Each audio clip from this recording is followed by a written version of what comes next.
عيوب كتير قوي عندنا، عيوب فينا، عيوب في المجتمع، حاجات احنا حافظين مش فاهمين في معظم الاوقات.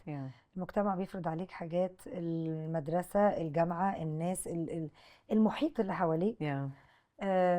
ده يصح، ده ما يصحش، ده ينفع، ده ما ينفعش. حزمة القيم والفاليوز بتاعت المجتمع اللي هي بتختلف اصلا من مجتمع للتاني. يعني واحدة نشأت في بلد وبعدين رحت بلد تانية وبعدين جيت وبعدين في النص بروح بلاد وبرجع يعني حسبة المجتمع يعني بتاعت ده يصح وده ينفع وده ما ينفعش. طب انت مين عشان تقولي ينفعني ولا ما ينفعنيش؟ وانت دخلت جوايا؟ يعني زي مثلا تتجوزي كتير، والله انا يعني ما ببقاش داخله بنيه ان انا افشل بس الحقيقه يعني انا شايفه ان اولا انا كده كلي بروحي اللي خلقها لي ربنا مش انت، بجسمي، بمناخيري، بودني، بعيني، ملكي انا، مش ملك حضرتك اللي بتعلق او بتنتقدني. انا اللي خلقني ربنا مش انت. صح.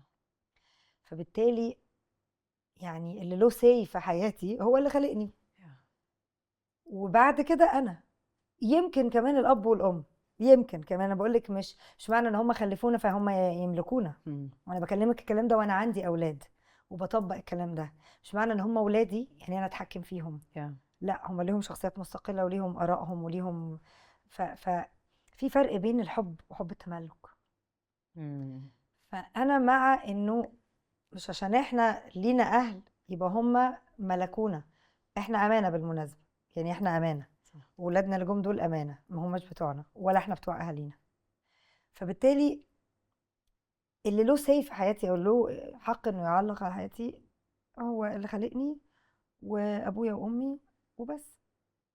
وهم كمان لا يملكوني، يعني ليهم حق ابداء الراي زي ما ابويا كان دايما يقول لي انا هقول رايي وانت ليكي مطلق الحريه تختاري عايزه تعملي بيه ولا لا.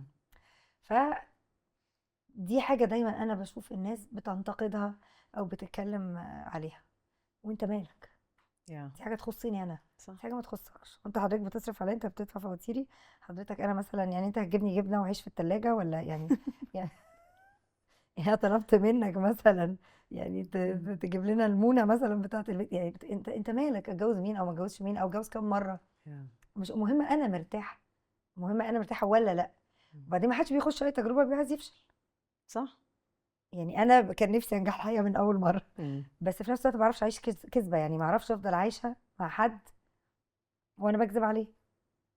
او يلا عشان الحياه كده، يلا عشان المجتمع عايز كده، يلا عشان ظروف، يلا عشان مكسل اخد قرار اني انا في حياه مش عجباني او مش مريحاني فاسيبها واروح لحياه غيرها. فكل دي حاجات احنا عايشين معاها.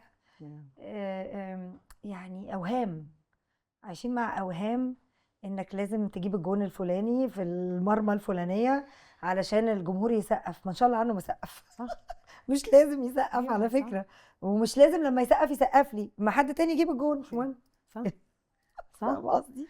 بس على فكره يعني انت وصلتي مرحله خطيره في حياتك ان انت عرفتي تبقي متصالحه قوي مع الحته دي، علشان بالذات في حته ان انا اتجوزت بس انا مش مبسوطه، عايزه امشي، خايفه امشي، في ضغط من المجتمع واهلنا ومش عارف يعني هفضل في موقف مخليني مكتئبه عشان بس ارضي الناس اللي حواليا. مكتئبه وكذابه، كذابه مع نفسك وعلى نفسك وعلى الطرف اللي معاكي، ولو في اولاد من حواليكي وعلى المجتمع راسمين صوره كذابه قدام الناس، زي صور الانستجرام اللي هي الكاذبه، اللي هي مش البيرفكت، الحياه الخطيره كلها. خطيره مين يعني؟ طب ما هي لو الحياه خطيره بيرفكت على الانستجرام 24/7، المستشفيات اللي الناس فيها دي والناس اللي مش عارفه تدفع ايجارات بيتها ومش عارفه تدفع مصاريف مدارس، الناس دول في يعني عايشين فين؟ مش عايشين معانا برضو؟ صح.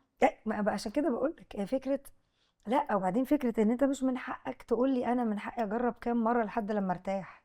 حاجه ما تخصكش، خصوصا بقى وانا ماشيه كما يقول بقى، زي ما قناعه المجتمع، الشرع والدين بيقول ايه وبتاع. والله الشرع والدين لم يحرم تكرار تجربه الزواج خالص، بالعكس. فانت بقى، هو انت بقى يعني ايه الازدواجيه دي؟ هو انتوا عايزين ايه بالظبط؟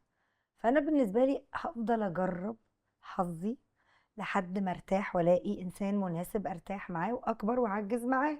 ولو مش مكتوب لي الاقي، ولو مش مكتوب لي هعجز مع حد واني هبقى لوحدي، تمام، ده قدري برضو اللي مكتوب لي انا، مش مكتوب لحد تاني. فما يخصش حد انا عايشه ازاي وعايشه ليه، لان في at the end of the day لما بتدمع اللي بيمسح دموعك ايديك مش حد تاني. يعني ما حدش بيجي يمسح لك كده معاك ويقول لك انت كويسه. امسح دموعك يا نوال، ومفيش الكلام ده. ايوه برضو هيبقى دايره قله قليله مندسه حواليك، لو يعني ربنا اراد وحنن قلبهم عليك هيعملوا كده. بس في الحقيقه انه دلوقتي كل واحد يلا نفسي، مش حد فاقر حد. اتعلمتي عن نفسك بعد اول جواز؟ اتعلمت لو انا مش عارفه انا عايزه ايه، انا عارفه انا مش عايزه ايه. يعني if you don't know what you want from this marriage، انت عارف على الاقل انت مش عايز ايه، يعني رافض ايه، او مش هتتسامح مع ايه، او مش هيريحك ايه. دي اول جوازه. وتاني جوازه؟ تاني جوازه ما ينفعش تجامل في الحب. يعني ما ينفعش تبقى رياكشن وما تبقاش على نفس قدر الحب للشخص اللي قدامك بيحبه لك، لانه it's not fair.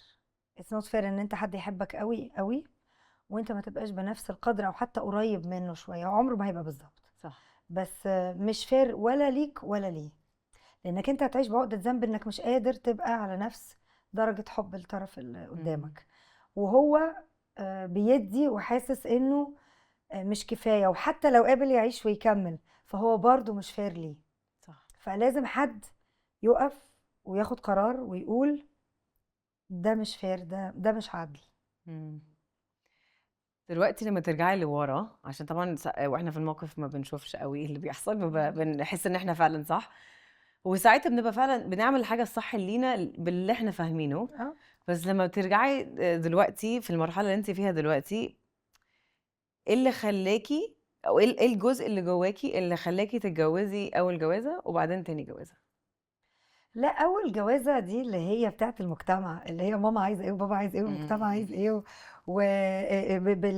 عندك ليست وبتبتدي بقى ايه، تشيك ليست. بتبتدي بقى ابن ناس متعلم شكله حلو.